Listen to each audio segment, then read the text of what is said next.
Pernyataan politisi PDI Perjuangan Basuki Cahayapurnama atau Ahok kembali menjadi perbincangan setelah di sebuah forum diskusi Ahok mempertanyakan soal kinerja Gibran dan Jokowi.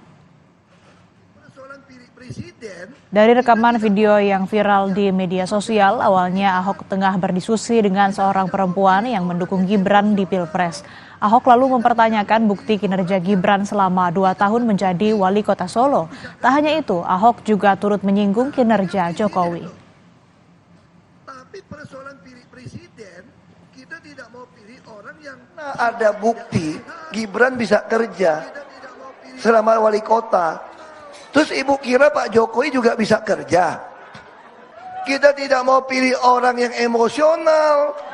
Kita tidak mau pilih orang yang tidak terbukti bisa kerja. Nah, ini presiden loh. Dan lagi pula kita khawatir kalau tiba-tiba Gibran yang naik. Nah, itu dia yang saya bilang.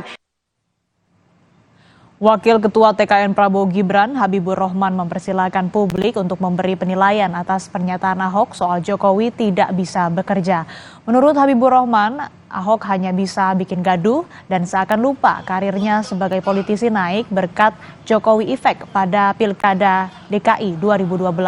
Habibur Rahman juga mengklaim pengaruh sosok Jokowi lah yang menjadi alasan Ahok bisa menjadi orang nomor 1 di DKI pada tahun 2014.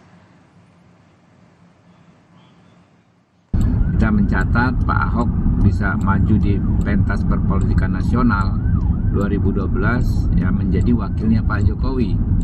Artinya ikut merasakan manisnya Jokowi Efek saat itu.